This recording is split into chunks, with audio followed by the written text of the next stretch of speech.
Hey everybody, I am Lea, co-founder and CEO of NationBuilder, and I have to say I have not been at an IRL conference since the pandemic. It is amazing to see faces that are not in a Zoom box. It's really good to be with you all.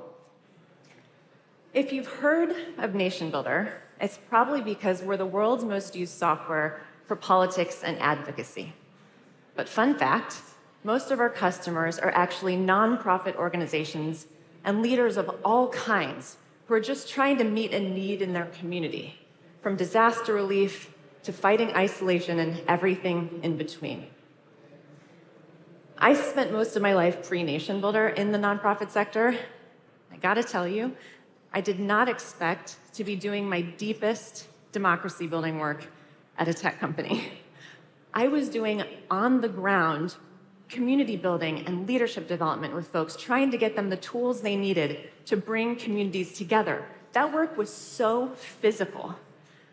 Tech was not part of the equation, and I honestly couldn't imagine how it could be.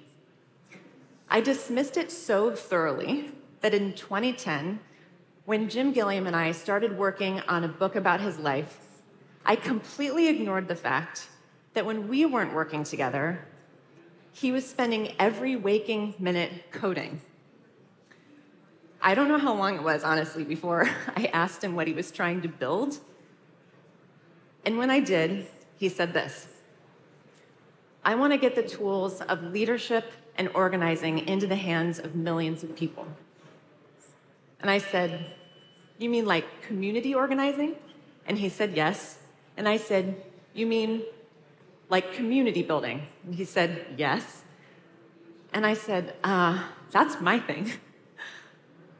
And that challenge of creating technological infrastructure that can support real human-to-human organizing and democracy building work is what the team at NationBuilder has been up to for the last decade.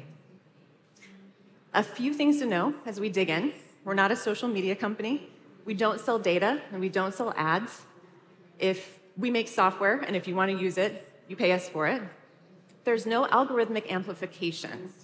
So our customers have to do the hard work of actually organizing and mobilizing people, which if you've tried it, you know that is a lot harder than it sounds. I see someone in the front nodding, totally. So in the last 10 plus years, we have learned a lot about what's possible and about what's possible with democracy from those thousands and thousands of leaders who are organizing their communities all over the world. For example, distributing leadership to people really works. People want to be asked to do something meaningful. We crave substantive participation. And that while the goals may be big, the actual day-to-day work of engaging people is more often than not incredibly tedious. And you kind of got to really want a thing in order to make it happen with other people. And the most important thing we've learned over the last decade is that democracy is a practice, a messy, muscular, beautiful, daily practice. Today, as we all know, renowned leaders and experts and citizens around the world are sounding the alarm on democracy. There are constantly new polls and studies demonstrating the peril that democracy is in around the world. Every day, we're seeing new evidence of rising political violence, democratic erosion, polarization, and the rise of authoritarianism. We are living through a historic, consequential, and fraught time. Confronted with such massive, complex issues, what do we do? What do you or I personally do to have an impact on those things, let alone to build the future of democracy? So here's the good news. What you and I do, what each of us do every single day, really matters.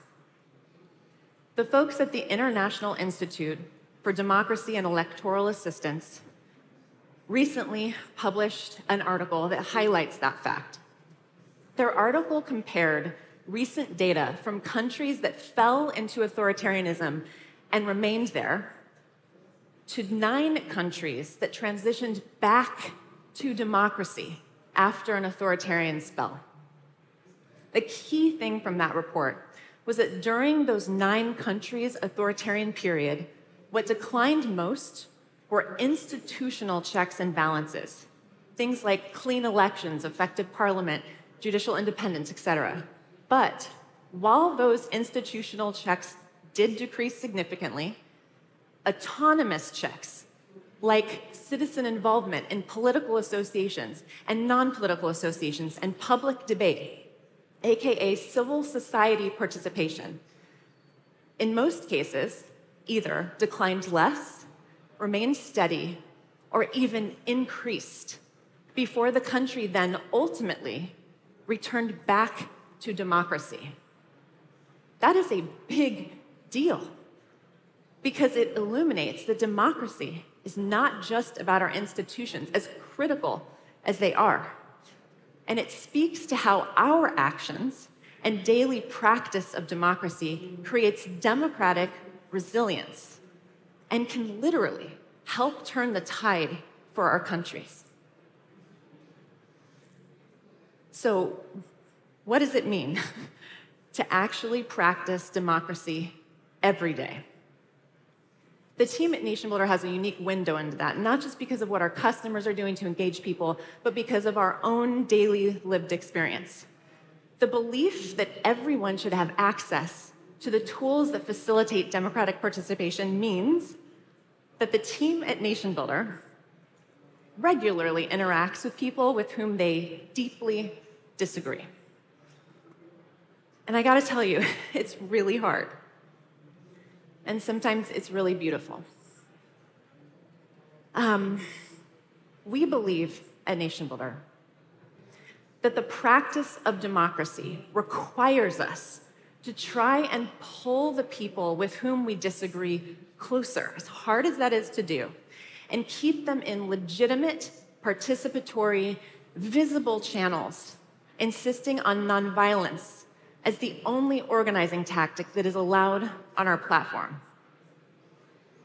I interview every person who ultimately becomes a NationBuilder employee. What I ask in every conversation is, why would you want to do this work? Why? When we are living in a period with such extreme polarization, why would you want to stand in the center? Not the center politically, the center, standing in the middle, trying to pull people back towards each other into the channels of democracy. It is so hard. Why would you want to do that? I asked them. Just a few weeks ago, someone answered, because it's so much more painful to watch things fall apart, and I have to try.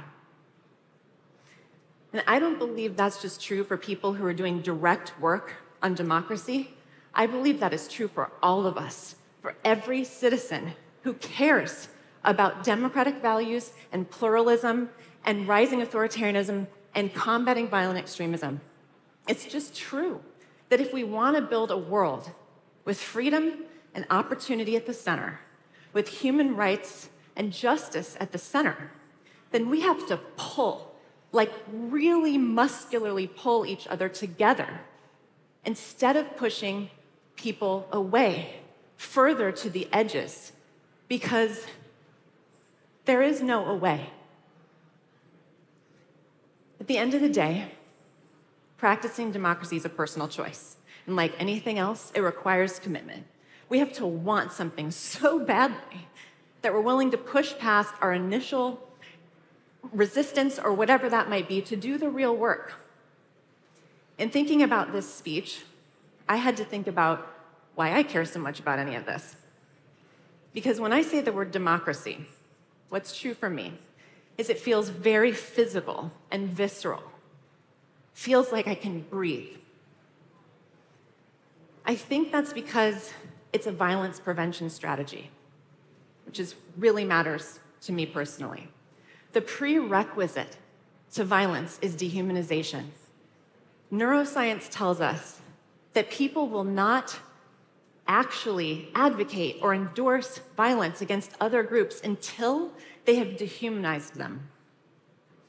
Democracy is the least violent form of government currently known to humans. If people are still at the table talking, they're not fighting, they're not physically harming one another.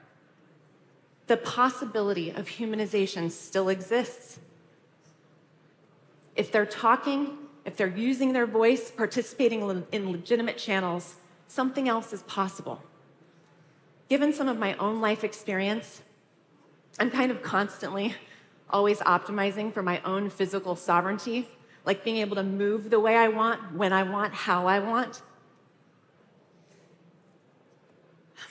For me, what democracy could be is an antidote to force, to having one's agency removed.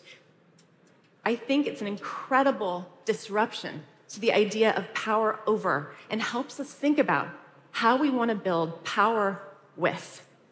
Imagine right now, I think I'm running out of time, so quickly. Imagine right now someone you really disagree with. Now imagine, you have them in your mind? Now imagine pulling them closer. Whatever that looks like for you. That is democracy. It cannot and will not work without that motion, without that commitment. And as practitioners of democracy, we can do 3 things today and every day that will help. We can speak, we can listen, and we can ask. There is no quick fix or hack or workaround to making democracy flourish. It is hard, and it is messy, and it's sometimes excruciating, and it requires something of us. The work of democracy requires something of all of us. Did I think I'd be doing this work in a tech company? No. Is it working? I really hope so. I can't be sure, which is why such rigorous conversation and inquiry is so important. We are living these questions every single day. What I do know is that the future of democracy rests on our ability to pull each other closer. Full stop. Every second of every day, as we choose how to act and react, to speak or not speak, to listen or not listen, to include or not include, we are building the future of democracy. And when we exercise that muscle, we're building the future. Thanks, everybody.